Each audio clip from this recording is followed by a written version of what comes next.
মোহাম্মদ ইব্রাহিম, সাব্বির হোসেন, আশিকুল ইসলাম এবং রানা ইসলাম তারা সকলেই কাছাকাছি প্রশ্ন করেছেন, ইসলামী ব্যাংকে ডিপিএস বা ফিক্সড ডিপোজিট রেখে তার লভ্যাংশ ভোগ করা যাবে কি?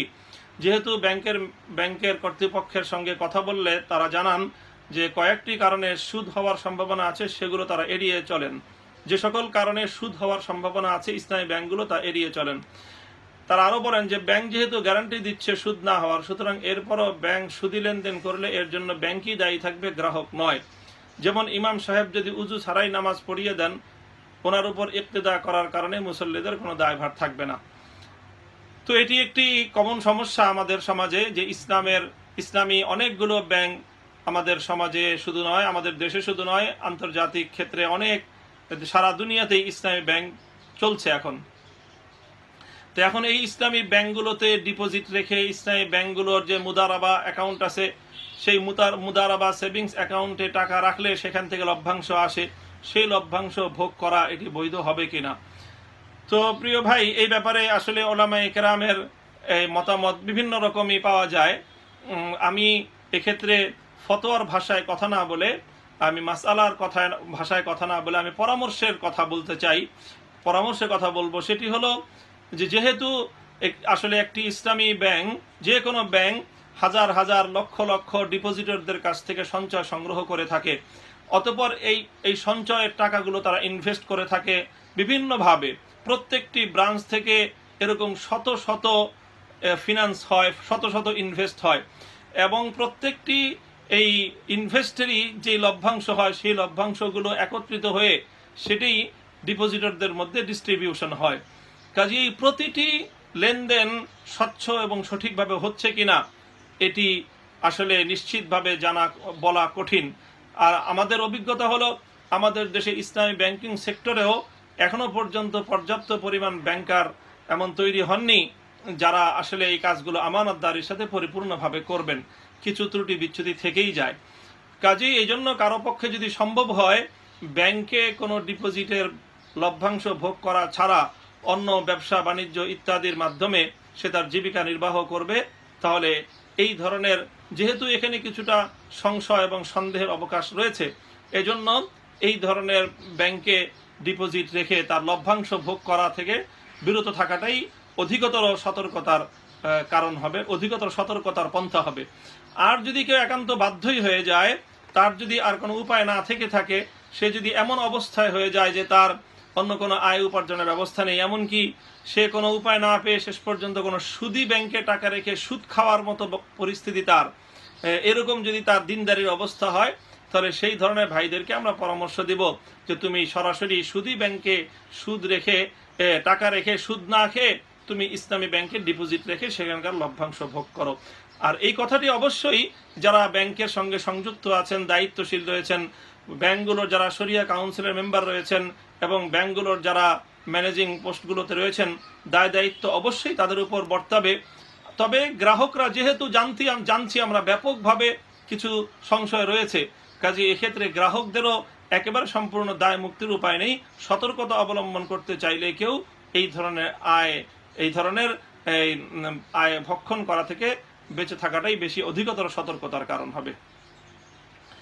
তবে যারা আমরা এমনিতে টাকা রাখি, ব্যাংকিং কার্যক্রম পরিচালনা করি, তাদের জন্য অবশ্যই এটি উত্তম হবে যে ব্যাংকিং যেহেতু করতেই হয়, ব্যাংকিং কার্যক্রম ছাড়া আমাদের কোনো উপায় নেই। আমি যখনই কোনো টাকা রাখি, আমি কারেন্ট অ্যাকাউন্টে রাখি অথবা সেভিংস অ্যাকাউন্টে রাখি, সেটি ওই ব্যাংকের জন্য একটি লাভের একটা ব্যাংক এটার দ্বারা উপকৃত হয়।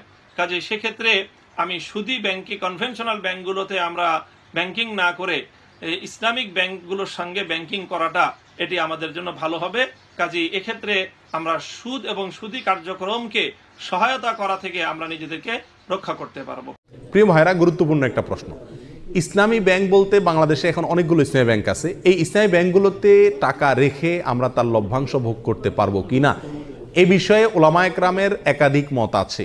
কিছু ওলামায়ে কেরামের গবেষণা অন্তে তারা বলেন যে ইসলামী ব্যাংকগুলো আমাদের দেশের পরিসরে কেন্দ্রীয় ব্যাংকের অধীনে থাকতে হয়, দেশের প্রচলিত নিয়মকানুন মেনে চলতে হয়, যার কারণে এবং অনেক ক্ষেত্রে সদিচ্ছার অভাব বা ঘাটতি থাকার কারণে পরিপূর্ণ ইসলামিক না। যেহেতু পরিপূর্ণ ইসলামিক না, অতএব সেখানে টাকা রেখে সেটা লভ্যাংশ খাওয়া জায়েজ হবে না। এটা হলো কিছু আলেমদের মত। এর বিপরীতে অন্য উলামা ইকরাম বলেন, যেহেতু আমাদের সমস্ত ইসলামী ব্যাংকগুলোর শরিয়া বোর্ড আছে এবং সে শরিয়া বোর্ডে গ্রহণযোগ্য উলামা ইকরাম বসে আছেন, তাদের দায়িত্ব হলো এটা ইসলামী পদ্ধতিতে চলছে কিনা মনিটরিং করা, পরামর্শ দেওয়া।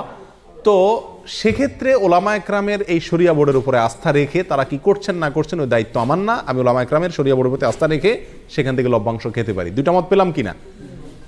এই দুই মতকে সমন্বয় করে একটা তৃতীয় মত দেই আমি আপনাদের। সেটা হলো ইসলামী ব্যাংকগুলোতে টাকা জমা রাখা এক জিনিস, আর সেখানে বিভিন্ন মেয়াদে কিস্তিতে টাকা রেখে লাভ খাওয়া আরেক জিনিস। ইসলামী ব্যাংকগুলোতে টাকা রাখা শুধু জায়েজই নয়, বরং জরুরি এবং উত্তম, এবং একজন মুমিন হিসেবে আমরা বাধ্য টাকা জমা রাখা যে কোনো ইসলামী ব্যাংকে। কেন? কারণ সুদী ব্যাংকে আমি টাকা জমা রাখলে কেমন যেন তাদেরকে সুদী কারবারে কি করলাম, সহায়তা করলাম। আমার এই টাকাটা পেয়ে তারা সুদে সহায়তা করবে। ইসলামী ব্যাংকগুলো আর কিছু করুক আর না করুক, একটা কাজ তো তারা করবে, সেটা কি? আমার এই টাকাটা নিয়ে সুদ যে হারাম, এই একটা কনসেপ্ট ইসলামী ব্যাংকগুলো বাংলাদেশে বিস্তার করছে কি করে নাই? অন্য ব্যাংকগুলোতেও বলে কয়ে ঘুষ দিয়ে ঘোষণা দিয়ে কি দেয়, সুদ দেয়। আর সুদ যে হারাম এই কনসেপ্টটা ইসলামী ব্যাংকগুলো বাংলাদেশে একরকম প্রতিষ্ঠিত করছে। বাস্তবায়ন যাই হোক এটা জানাইছে, এলেমটা তারা প্রচার করছে। স্বীকৃতি এবং স্লোগান হলো তারা সুদমুক্ত ব্যাংকিং চায়। অতএব তাদের কাছে টাকা রাখা আর সুদী ব্যাংকে টাকা রাখা বেশ কম আছে না নেই? সুদী ব্যাংকে টাকা রাখা মানে সরাসরি সুদখোরকে আমি হেল্প করা, ঠিক না? তাহলে আমরা ইসলামী ব্যাংকের টাকা জমা রাখবো অন্য ব্যাংকের উপরে প্রাধান্য দিয়ে, এতে কোনো সন্দেহ নাই। দ্বিতীয় হলো টাকা বিভিন্ন পলিসিতে রেখে সেখান থেকে কি খাওয়া, লাভ খাওয়া। এটা হালাল কিনা তার জন্য বলেছি ওলামা ইকরামদের একটি মত। অনেকে বলেছেন যে এটা হালাল, কারণ এখানে শরিয়া বোর্ড আছে, ওনারা দেখছেন, আমার আর ভেতর দেখার দরকার নাই, বাকি দায়িত্ব তাদের, আল্লাহর কাছে তারা সব বিষয়ে তো আমি গভীরে যা দেখার দরকার নাই, জরুরি না। আর সবচেয়ে বড় কথা হলো তারা বলেন মুসলিম হিসাবে আমরা যেরকম মুসলিম, ভেজালও আছে ভালো আছে, ইসলামী ব্যাংকগুলো এরকম দুধের দোয়া না, তাদেরও ভুলও আছে সঠিকও আছে। কিন্তু তারা যেহেতু সুদের বিরুদ্ধে স্লোগান নিয়ে রাস্তা নামছে এবং ওটার বিরুদ্ধে একটা ফ্লো তৈরি করতে চাচ্ছে, অতএব তাদের ওখানে টাকা রেখে হালাল ব্যবসার পলিসিতে টাকা রেখে লাভ খাওয়া মাসে মাসে জায়েজ আছে। এটা হলো আমাদের মত। অন্য ওলামা ইকরাম বলেন যে না, পরিপূর্ণভাবে ইসলামীভাবে চলতে পারে না, বাধা আছে, অথবা সদিচ্ছার অনেক ক্ষেত্রে অভাব আছে, এই জন্য না জায়েজ। এক্ষেত্রে আমি বলবো তৃতীয় মতটি, সেটা হলো যদি আপনার বিকল্প কোনো পথ খোলা থাকে তাহলে আপনি এই ব্যাংকে টাকা রেখে লাভ খাওয়ার চাইতে সরাসরি ব্যবসা করুন, সেটা সবচেয়ে নিরাপদ এবং ভালো, সন্দেহ থেকে দূরে থাকলেন। আর যদি অন্য কোনো সমস্ত উপায়গুলো বন্ধ হয়ে যায় তাহলে ইনশাআল্লাহ বিদিনিল্লাহ এটা পরিপূর্ণ হারাম হবে না। আল্লাহু আলাম। ব্যাংকও নাকি সুদ হয়, এই বিষয়ে কিছু জানতে চাই। আন্দাজি কথা তো হইতেই পারে, আন্দাজি কথা হইতে পারে না, কিন্তু আপনি সুদ যে হয় তার প্রমাণ আপনাকে দিতে হবে। আমি কই সুদ হয় না, তো সুদ দলিল কি নার দেয় না হার দেয়? দলিলটা কিসের দেয়? না না, দলিল হল হার। কথা বুঝতে পারছেন?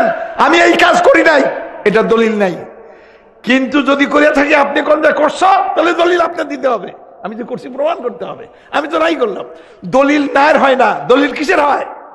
তো এখানে কয় ইসলামী ব্যাংকে সুদ হয়, তার দলিল আপনি দিবেন। আমি তো কই সুদ নেই, আপনি কেমনি করলেন সুদ হয়েছে? কেমন করে কইলেন আমার বলতে হবে তো, তারপরে আমি জবাব দিব। আমি এমনি আন্দাজি কেমনি করবো?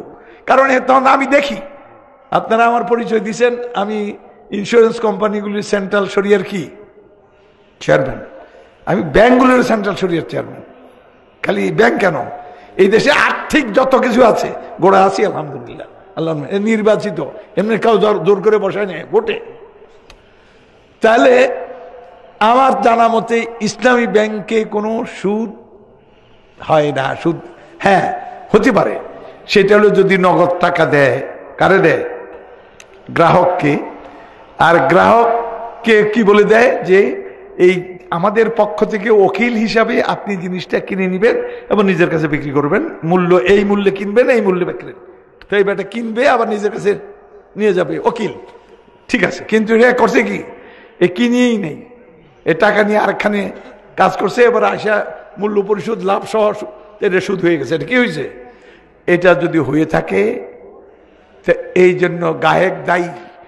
এখানে ইসলামী ব্যাংক কি করে, তাদের অডিটর, শরিয়া অডিটর আছে, এ মোরাকেব কয়, এই অডিটরদের কাজ হলো এরা ঘুরে ঘুরে বেড়ায় ব্রাঞ্চে ব্রাঞ্চে, এরকম ঘটনা ঘটছে কিনা যদি ঘরে, তাহলে ওই অ্যাকাউন্টে ওই কারবারে যেই ইনকামটা আসছে এই ইনকামটা শরিয়া কাউন্সিল বলে দেয় এটা ব্যাংকের জন্য হালাল না, এটা আলাদা করে দেয়। আলাদা করলে কি করে, সাদাকা তহবিল একটা তহবিলে পাঠিয়ে দেয়, তহবিল থেকে গরিব মিসকিনদের বিতরণ করে, ব্যাংকও পায় না, কেউ পায় না, এই তরিকা। আর বাকিগুলি ব্যাংক কিনে বিক্রি করে, লাভ ধরে বিক্রি করে। 100 জোড়া জুতা আপনি নিলেন বাটা কোম্পানি থেকে, আমি ব্যাংক, আমি 100 জোড়া জুতা কিনবো, কোথায় কিনবা, বাটা কোম্পানি থেকে, ঠিক করো, গিয়ে ঠিক করলো, ফোন করলাম আপনার কাছে জুতা আছে, হ্যাঁ এই লোকটারে 100 জোড়া জুতা দেন, দাম কত, এই 2 লাখ টাকা, এই 2 লাখ আমার থেকে নেন। তাহলে আমি টাকাটা দিলাম ব্যাংকে, ওই বেটা কি নিল, জুতা নিল না টাকা নিল, জুতা নিল, দাম ধরে দিলাম 2 লাখ টাকা, 2,20,000 টাকা দিবা, 1 বছর পরে 20,000 লাভ, টাকার উপরে না জুতার উপরে, ওই জুতা নিচে ওই বেটা, কথা তো সোজা। আমাদের কিছু ভাইয়েরা আছে ইসলামিক ব্যাংকিং নিয়ে খুব আপত্তি তোলেন, কাজে ইসলামিক ব্যাংক ওয়ালারা ঘুরাইয়া সুদ খায়, ঠিক না? এই কথা বলে তারা শতভাগ সুদি ব্যাংকে লেনদেন করে, শতভাগ সুদি ব্যাংকে লেনদেন করে। কাজী আকরামউদ্দিন সাহেব একসময় FBCC এর প্রেসিডেন্ট ছিলেন, স্ট্যান্ডার্ড ব্যাংকের মালিক। কাজী আকরামউদ্দিন সাহেব অর্থমন্ত্রী, প্রধানমন্ত্রীর কাছে সবসময় ধর্ণা দিচ্ছেন যে আমার পুরো ব্যাংকটাকে আমি ইসলামিক ব্যাংক বানাবো, আমাকে অনুমোদন দেন। 2টা উইংও খুলেছেন, এটা শরিয়া বোর্ডে আমি আছি, ডক্টর সাইফুল্লাহ ভাই আছেন, বাইতুল মুকাররমের খতিব সাহেব আছেন, আমি ওনাদের সাথে প্রায় সময় বসি। তারা তো বলে না যে আমাদের সুদী ব্যাংকে সুদ নেই, তারা তো 100% বিশ্বাস করে যে এটা সুদ, এখান থেকে বাঁচতে হবে আমাদেরকে। এখন সুদী ব্যাংকওয়ালারা বলছে এটা সুদ, আর আপনি বলছেন এটা সুদ না। এখন কে সুদী ব্যাংক সম্পর্কে বেশি জানতে পারে বলেন তো? ব্যাংক যারা প্রতিষ্ঠা করেছে তারা, নাকি আমরা পাবলিকরা? যারা ব্যাংকের প্রতিষ্ঠান তারাই তো ভালো জানবে। ইসলামিক ব্যাংকিং এ যদি 99% সুদ থাকে, শুধু 1% হালাল থাকে, তবুও কনভেনশনাল ব্যাংকে লেনদেন করা হারাম, ইসলামী ব্যাংকে যাওয়া ফরজ। 1% বাঁচার সুযোগ থাকলেও ওখানেই যেতে হবে, অন্তত 1% তো বাঁচলাম নাকি। আর ইসলামিক ব্যাংকিং এ 99% সুদ, এটা কল্পনাই করা যায় না, কেউ বলবে না। বরং 99% হালাল, 1% হয়তো সুদ, 2% সুদ। কোন অফিসারের বলে হয়তো ঢুকতে পারে। ফুজ্জার যারা সুদ খায়, আল্লাহ তাআলা সূরা আল বাকারা 275 নম্বর আয়াতে ওদের রায় দিয়ে দিয়েছেন সুপ্রিম আদালতে। আল্লাহর রায়, বিচার ঘোষণা করে দিয়েছে, আর বিচারের দরকার হবে না এদের। ওয়ামান আদা ফাউলাইকা আসহাবুন নার, সুদের দিকে আবারও যারা ফিরে যাবে এরা আসহাবুন নার, এরা জাহান্নামের অধিবাসী, সিজ্জিনের অধিবাসী। হুম ফিহা খালিদুন, এরা ওখানে থাকবে চিরকাল, কখনো মুক্তি নেই। সুদখোরের কোনোদিন মুক্তি নেই। এইটা না, ইসলামী ব্যাংক এবং ইসলামী ইন্স্যুরেন্স কোম্পানিতে টাকা রেখে মুনাফা নেওয়া কি জায়েজ? অবশ্যই জায়েজ। অনেকেই বলবেন হুজুর ঘুরাই ফিরাই খায়, ঘুরাই ফিরাই ইসলামের বিধানই হচ্ছে ঘুরাই ফিরানো, ফিরানোটাই বিধান, ঘুরানোটাই বিধান। ভালো করে মনে রাখবেন, আমাদের দেশ এখন পর্যন্ত প্রপারলি ইসলামিক স্টেট নয়, এই জন্য সেন্ট্রাল ব্যাংকের কতগুলো নিয়ম কানুন সকল ব্যাংকে মানতে বাধ্য। বাংলাদেশ ব্যাংকেরও কসুর মূল্য নাই। বিদেশ থেকে আপনি যে তেল খাই, এলসি খাই, যা খাই সবগুলো স্ট্যান্ডার্ড চার্টার ব্যাংকের মাধ্যমে এলসি করতে হয়। বাংলাদেশ ব্যাংকেরও কোনো ভ্যালু নাই বিদেশের কাছে। সুতরাং ইসলামী ব্যাংকেরও এমন কতগুলো বিজনেস আছে যেই বিজনেসে সিস্টেমের কারণে তাদের অধিভুক্ত হিসেবে চলতে হয়, কিন্তু যত দূর পারে শরিয়া বোর্ডের অধীনে তারা আমাদেরকে দ্বীন ইসলামের এইটুকু সহযোগিতা করছেন। এই হিসাবে ইমানদারের তাকওয়া যে অন্য ব্যাংকের তুলনায় ইসলামী শরিয়া ভিত্তিক চালিত ব্যাংকের সাথে লেনদেন করা, ব্যবসা করা, মুনাফা খাওয়া জায়েজ, ঠিক কিনা? ভালো করে এটা মনে রাখবেন। অনেকেই বলবেন, লাস্ট একটা কথা বলি, ঘুরায় খায়, বলে কিনা? ওই একই কথা হুজুর, ঘুরায় খায়।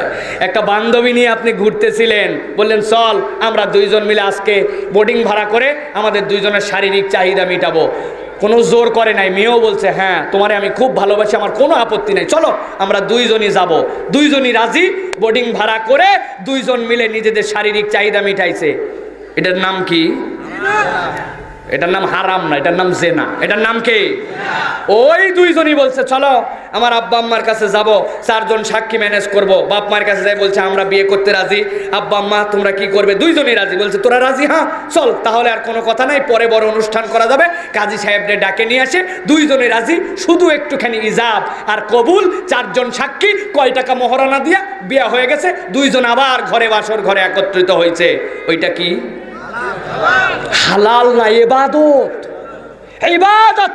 আল্লাহর নবীর কাছে সাহাবী এসে বলছেন ইয়া রাসূলুল্লাহ বউয়ের সাথে থাকবো রাত্রে, সেটা আবার কেমনে ইবাদত? আল্লাহর নবী বললেন ওর সাথে না থাকলে অন্য জায়গায় থাকার মন মানসিকতা খাহেশা হতো, তখন যদি জেনা হয়, যেই আমল তোমাকে বাঁচাচ্ছে সেটা ইবাদত কেন নয়? সুবহানাল্লাহ বলবেন না? তো দুটাই তো রাজি, শুধু একটু সিস্টেমে ঘোর প্যাঁচ। সুতরাং যারা ইসলামী ব্যাংকের বিরোধিতা করতেছেন, আমরা বুঝি কেন বিরোধিতা করেন, কেন এই প্রশ্ন দেন, আমরা বুঝি। আমাদের মাথা ডিস্টার্ব নাই, এই জন্য বলতে চাই ভালো করে এইগুলার বিরোধিতা করেন না। যতটুক পর্যন্ত আল্লাহ তৌফিক দিচ্ছেন সহযোগিতা করে আমরা এদের সাথে কারবার করব। আল্লাহ আমাদেরকে তৌফিক দান করুক, আল্লাহুম্মা আমিন। অনেক প্রশ্ন আর উত্তর দিতে পারবো না। ওমা তৌফিক ইল্লা বিল্লাহ, সুবহানাকাল্লাহুম্মা ওয়া বিহামদিকা আশহাদু আল্লা ইলাহা ইল্লা আনতা আস্তাগফিরুকা ওয়া আতুবু ইলাইক। আসসালামু আলাইকুম ওয়া রাহমাতুল্লাহি ওয়া বারাকাতুহু। নাই, কনভেনশনাল যে ব্যাংকিং সিস্টেম আছে এগুলো বন্ধ করে দেন। সরকারি যে ব্যাংক, ইসলামী ব্যাংক ছাড়া যে ব্যাংকগুলো আছে এই ব্যাংকিংগুলো বন্ধ করে আপনারা ইসলামী ব্যাংকিং এর প্রতি নিজেদেরকে সম্পৃক্ত করবেন। ইসলামী ব্যাংক লিমিটেড যেটা আছে, আল আরাফা ইসলামী ব্যাংক, শাহজালাল ইসলামী ব্যাংক, এই জাতীয় যত ব্যাংক আছে এই ব্যাংকগুলোতে আপনারা ব্যাংকিং করবেন। তাহলে আস্তে আস্তে সরকারও তাদের ব্যাংকিং সিস্টেমে ইসলামী ব্যাংকিং সিস্টেম ঢুকাতে বাধ্য হবে। সরকারকে এই কাজে বাধ্য করতে হবে, চিল্লাই করে ঠিক কিনা? এজন্য সুদি কোনো লেনদেনে আমরা যাব না, আল্লাহ তৌফিক দাও। সুদী ব্যাংকগুলোর বিষয়টা তো একদমই স্পষ্ট, যেগুলোকে আমরা কনভেনশনাল ব্যাংক বলি, যেখানে মূলত সুদসহ আরও অনেকগুলো ইসলামিক নিয়ম লঙ্ঘিত হয়, সেগুলোকে ইসলামের দৃষ্টিতে জায়েজ বলার কোনো সুযোগ নেই। এবং এই ব্যাপারে মনে হয় মুসলিম স্কলারগণ সকলেই একমত যে ব্যাংকিং সুদ আসলে সুদ, এবং এই ধরনের ট্রানজ্যাকশন ইসলামে মোটেই জায়েজ নেই। বাকি থাকে ইসলামী ব্যাংকিং, সেটা নিয়ে কেউ কেউ মনে করেন যে সুদী ব্যাংক, ইসলামী ব্যাংক সবই না জায়েজ। এটা যুক্তির উপর প্রতিষ্ঠিত নয়, কারণ ইসলামিক ব্যাংকিং এটা এখন প্রতিষ্ঠিত সত্য। একটা প্রশ্ন শুধু থাকে যে ইসলামিক ব্যাংকগুলো কি ইসলামিক ব্যাংকিং যে নিয়ম নীতিগুলো আছে সেটা কি পুরোপুরি মেনে চলে? এইটা ব্যাংক টু ব্যাংক ভ্যারি করে। দেখা যাচ্ছে যে কোনো একটা মাসআলায় কোনো এক ব্যাংকের কাছে জায়েজ, অন্য ব্যাংকের কাছে না জায়েজ।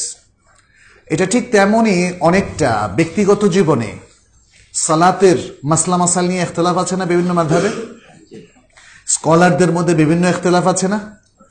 তাহলে আপনি আমি কেন ভাবছি ইসলামিক ব্যাংকিং এর মতো বিশাল এরিয়ায় সবগুলো পয়েন্টে সমস্ত স্কলার একমত হবে? এটা একটা ব্যাপার। সেকেন্ড হচ্ছে, যারা বলছেন যে ইসলামিক ব্যাংকটাও ঘুরিয়ে খায়, এটা সুদ, এগুলো হচ্ছে হমোজিক্যাল কথাবার্তা। এটা শুদ্ধ নয়। যদি কোনো কোনো ক্ষেত্রে সেটা আপনার মনে হয়, আপনাকে প্রমাণ উপস্থাপন করতে হবে। আর আমি শুরুতেই বলেছি যে কোনো কোনো ব্যাংকের মধ্যে কিছু ত্রুটি বেশি থাকতে পারে, কোনো ব্যাংকে কম। মুসলিম হিসাবে আমাদের প্রত্যেক ইন্ডিভিজুয়ালের মধ্যে যেমন মানার ক্ষেত্রে ত্রুটি, আমাদের কিন্তু কোরআন সুন্নাহর ক্ষেত্রে মানে সমস্যা নেই, তাই না? মানার ক্ষেত্রে ত্রুটি, তো সেখানে ইসলামিক ব্যাংকিংয়ের যে নিয়মগুলো আছে, বিশ্বব্যাপী ইসলামিক স্কলাররা, ইসলামিক ইকোনমিস্টরা এগুলোকে তৈরি করেছেন, এগুলো রেজুলেশনগুলোকে প্রিপেয়ার করেছেন, সেটা মানার ক্ষেত্রে বিভিন্ন ইসলামিক ব্যাংক বা প্রতিষ্ঠানের রেটিংয়ে পার্থক্য আছে। তাহলে আমরা বলতেছি না যে ইসলামিক ব্যাংকগুলোর কোনো ভুল হয় না, কোনো ত্রুটি হয় না। এটা যারা যে ব্যাংকের সাথে ট্রানজ্যাক্ট করেন তারা সেখানে জানবেন, তারা সেখানকার শরিয়া বোর্ডকে জিজ্ঞেস করবেন। কিন্তু এটাকে আমভাবে বলে দেওয়া যে এর ইনকামটা হারাম, এর ইনকামটা সুদের মতো, এগুলো কিন্তু যুক্তি নির্ভর কথা নয়, এগুলো আবেগী কথাবার্তা। বিশেষ করে ব্যাংকিং ট্রানজ্যাকশনের ক্ষেত্রে, ইকোনমিক ট্রানজ্যাকশনের ক্ষেত্রে আমরা দেখি যে সেখানে সঠিকও হতে পারে, বেঠিকও হতে পারে, আবার সঠিকটা জানা থাকার পরেও কেউ কেউ ভুলও করতে পারে। আমি ভুল প্রশ্নের ভুল উত্তর এরকম ইসলামিক ব্যাংকিং বিরোধী একটা বই আমি পড়েছি, কিন্তু আমার কাছে মনে হলো লেখক আবেগের ভিত্তিতেই 80% কথাবার্তা বলেছেন। এখানে আসলে আবেগের ভিত্তিতে কথা বলার বিষয় নয়। উনি এমনকি অস্বীকার করে বসেছেন যে অর্থনীতিও ইসলামিক হতে পারে না, তাইলে বাজারও তো ইসলামিক হতে পারে না, তাহলে কেনাকাটাও তো ইসলামিক হতে পারে না। মানে এইভাবে হোমোজিক্যাল কথাবার্তা বলা ঠিক নয়, বরং সহনীয় পর্যায়ে আসা উচিত। আজকে যতগুলো ট্রানজ্যাকশন মানুষকে করতে হয়, এই প্রত্যেকটা ক্ষেত্রে শরিয়ার একটা হুকুম আছে, এটা মনে রাখতে হবে। যদি আমি বলি না শরিয়ার কোনো হুকুম নাই, শরিয়ার সবগুলোকে হারাম বলছে, তাহলে আপনি ঘরে বসে কিভাবে এগুলোকে সমাধান করবেন? আরেকটা বিষয় হচ্ছে, যারা আজকে ইসলামিক পদ্ধতিতে ব্যাংকিং করা বা ফিনান্সিয়াল কার্যক্রম করাকে বলেন যে আমাদের করা উচিত নয়, ফাতাওয়া সমাধান নয়। এটা না জায়েজ, ওটা না জায়েজ, অবশ্যই যেটা না জায়েজ অবশ্যই বলবেন। এবং ইসলামিক ব্যাংকিং বা ইসলামিক ফিনান্সিয়ালের বিভিন্ন ইনস্টিটিউশনের ক্ষেত্রে যে ভুলগুলো আছে সেটার কনস্ট্রাকটিভ এবং গঠনমূলক অবশ্যই সমালোচনা হওয়া উচিত, কারণ সংশোধনতে প্রয়োজন আছে। কিন্তু একদম নাজায়েজ করে যদি বলেন যে না এগুলো করা যাবে না, তাহলে কি করা যাবে সেটার এক্সাম্পল উপস্থাপন করতে হবে, এবং যারা বলছেন তাদেরকে সেটা অবশ্যই করে দেখাতে হবে। কারণ মানে আমাদের কাছে একটা মূলনীতি আছে, যেটা পুরোটা করা না যায় সেটার সবটাই হারাম নয়। একজন মুসলিম হয় পুরো ইসলাম গ্রহণ করবে, নাহলে বাদ দিয়ে দেবে, ব্যাপারটা এমন নয়। কারণ আমরা তো কোনো মুসলিমই আসলে পুরো ইসলামকে 100% ওইভাবে আমাদের দুর্বলতার কারণে, ইমানি দুর্বলতা, আমলি দুর্বলতা, জ্ঞানের স্বল্পতা, নানা কারণে আমরা পারছি না। তো এই লোকগুলোই তো আবার ব্যাংকে চাকরি করে, এই লোকগুলোই তো আবার বিভিন্ন প্রতিষ্ঠানে, মাদ্রাসা চাকরি করে, মসজিদে চাকরি করে, যে কারণে এই সমস্ত ধর্মীয় প্রতিষ্ঠানে আমরা কিছু ত্রুটি পাই। কিন্তু তাই বলে এই প্রতিষ্ঠানগুলো একদম ঠিক নয় এভাবে মন্তব্য না করে, বরং এগুলোর শরিয়ার রেটিং কি করে বাড়ানো যায়, কি করে আরও শরিয়া ভিত্তিক হওয়া যায়, আমরা সেই জায়গাটায় ফোকাস করতে পারি। প্লাস ব্যক্তিগত পর্যায়ে হোক বা প্রাতিষ্ঠানিক পর্যায়ে হোক, কিছু এক্সাম্পল ক্রিয়েট করুন, হালাল মার্কেট তৈরি করুন, এবং হালাল ফিন্যান্স বা ফিনান্সিয়াল ইনস্টিটিউশন গড়ে তুলুন, হ্যাঁ, ইত্যাদি। এগুলোর মধ্য দিয়ে তাহলে মানুষ এক্সাম্পল পাবে যে হালালভাবে বিজনেস করা যায়। তাহলেই আসলে মানুষ তো আসলে অর্থনৈতিক কর্মকাণ্ড থেকে এক মুহূর্ত বিচ্ছিন্ন হতে পারে না। হ্যাঁ, আপনার কিছু না কিছু খেতে হয়, প্রতিদিন সংসার চালাতে হয়, প্রতিদিন খাবার তৈরি করতে হয়, বাজারে যেতে হয়, কিনতে হয়। অতএব এই ট্রানজ্যাকশনগুলো আপনি কিভাবে ইসলামিক পদ্ধতিতে করবেন সেটার এক্সাম্পল ছাড়া শুধুমাত্র অমুকের মধ্যে প্রবলেম, তমুকের মধ্যে প্রবলেম, ফলে সবই না জায়েজ, এভাবে আসলে কথা না বলাটাই আমাদের জন্য সমীচীন হবে, বুদ্ধিবৃত্তিক হবে ইনশাআল্লাহ। আসসালামু আলাইকুম, আমার নাম ফাহাদ, আমি কম্পিউটার প্রোগ্রামার হিসেবে কাজ করছি। আমার প্রশ্নটা ইসলামিক ব্যাংকিং বিষয়ে। এর মানে কি, যখন কিছু ইসলামী ব্যাংক বলে যে তারা লোন দিতে যাচ্ছে আর X% APR, এটা কি সুদ না? এটা কি সুদ হচ্ছে না? ভাই প্রশ্ন করলেন যে ইসলামিক ব্যাংকিং বিষয়ে জানতে চান। ইসলামিক ব্যাংক লোন দেয়, তারা X% যুক্ত করে, এটাকে সার্ভিস চার্জ বলে, যাই হোক, এটা সুদ কিনা। দেখেন, ইসলাম ধর্মে সুদ হারাম, কমপক্ষে 8 বার আল্লাহ বলেছেন সুদ হারাম। আল্লাহ বলেছেন সূরা বাকারা অধ্যায় 2 আয়াত 278 থেকে 279 যে যদি তোমরা সুদ পরিহার না করো তাহলে আল্লাহ এবং রাসূলের সাথে যুদ্ধের ঘোষণা শোনো। সুতরাং সুদ হারাম। এবার ইসলামিক ব্যাংকিং ব্যাপারে বলি, আপনি বলছেন যে অনেক ইসলামিক ব্যাংক যারা লোন দেয়, একটা বিষয় বলতে পারি, অধিকাংশ ইসলামিক ব্যাংক একই। আমি একটাও ইসলামিক ব্যাংক দেখি না যেটা 100% ইসলামিক, আমার জানা মতে নেই, থাকতেও পারে, আমি জানি না। আমার ইচ্ছা আছে ইসলামিক ব্যাংকিং এর ব্যাপারে, তবে কিছু আছে মাশাআল্লাহ কাছাকাছি ইসলামিক, অনেকগুলো আবার ধোঁকাবাজি, শুধু নামে মাত্র তারা ইসলামিক। মনে রাখতে হবে যে সাধারণ মানুষ হিসেবে যাচাই করতে পারলে যাচাই করবেন। যদি দেখেন যে ইসলামিক মুশারিকা ব্যবস্থা আছে, লাভ এবং লোকসান বন্টন ভালো হলে সমস্যা নেই, ঠিক আছে, মুশারিকা মানে অংশীদার হওয়া। এখন অন্যটা হচ্ছে মুদারিবার বিষয়, মানে ব্যয় সংযোজন। এটাতে আবার অনেক সময় লোকজন ক্ষতিগ্রস্ত হয়ে যায়। অনেক সময় এটা তেমন কিছুই না, ধরেন শুধু সরাসরি না খেয়ে একটু ঘুরিয়ে খাওয়া, এইভাবে নাক ধরা, এটা আসলে কিছু না, দৃষ্টি আকর্ষণের কৌশল আর কি। তাই আমাদেরকে যাচাই করতে হবে। অনেক ফতোয়া আছে এটা বৈধ, অনেক বিষয় বৈধ, অনেক হারাম বিষয় আছে। তাই যখন কোনো ইসলামিক ব্যাংকের ব্যাপারে বলবেন তখন দেখতে হবে শরিয়া বোর্ডে কারা আছে।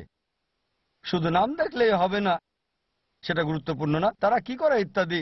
তাই অনেক ইসলামিক ব্যাংক, যেগুলোকে আমি ইসলামিক ব্যাংক বলবো না, হয় তাতে কোনো দু একটা ইসলামিক, অধিকাংশ ইসলামিক ব্যাংকে মুদারিবা সিস্টেম আছে। মুদারিবার সমস্যা আছে, ব্যয় সংযোজন চলে আসে। অনেক সময় এটা হতে পারে যারা মানে উচ্চ ক্রয় ব্যবস্থা, যা ইসলামিক মুশারিকা নিরাপদ, নিরাপদ মানে যদি ইসলামিক নিয়ম মানে। অন্যদিকে যাচাই করে দেখতে হবে। আর আমরা যা দেখি অধিকাংশ ব্যাংকই দুর্বল হয়ে যায়, কারণ অন্যান্য প্রচলিত ব্যাংকগুলোর সাথে প্রতিযোগিতা করে, একই সুদ রাখে, সুদ নামটা ভিন্ন, নামটা আলাদা, লেভেলটা ভিন্ন, কার্যক্রম সবই এক। তাই আমাদের সতর্ক থাকতে হবে লোন নেওয়ার সময়। কিন্তু কোনো সাধারণ মানুষ যদি মনে করে এটা ইসলামিক তাহলে নিতে পারে। যদি তারা আপনার অগোচরে কোনো খারাপ কিছু করে তাহলে দায়টা তাদের, আপনার উপর না। যদি জানেন হারাম তারপরও সেখানে যান, দায় আপনার। তাই ব্যাংক মালিকদেরই দেখতে হবে যে তারা শরিয়া মানছে কি মানছে না। এ বিষয়ে অনেক ফতোয়া আছে, ফতোয়া পাওয়া খুবই সহজ, যে ফতোয়া চান সেটাই পাবেন। তারা তাই হয়তো মিশর বা পাকিস্তান বা ইন্ডিয়াতে যায়, যেটা সুবিধা সেই ফতোয়া তারা নিয়ে চলে আসে, তারপর অনুমোদন করে। তাই সতর্ক হতে হবে ইসলামিক ব্যাংকিং এর ব্যাপারে। এমন না যে এটা সম্ভব না, সম্ভব, তবে খুবই কঠিন। কিছু সংখ্যক আছে আমি জানি মাশাআল্লাহ ভালো, তারপরও 100 ভাগ না, তারাও জানে 100 ভাগ না, কারণ কেন্দ্রীয় ইসলামিক ব্যবস্থা না থাকলে সেটা হতে পারে না 100 ভাগ। ব্যাপার হচ্ছে এখন অনেক ইসলামিক ব্যাংক আসছে, আমাদেরকে দেখতে হবে আসলে ইসলামিক কিনা। যদি ইসলামিক হয় আপনি করতে পারেন, তাই তাদের কার্যক্রম যাচাই করতে হবে, তারপর সিদ্ধান্তে আসবেন ভুল না সঠিক। আশা করি উত্তরটা পেয়েছেন।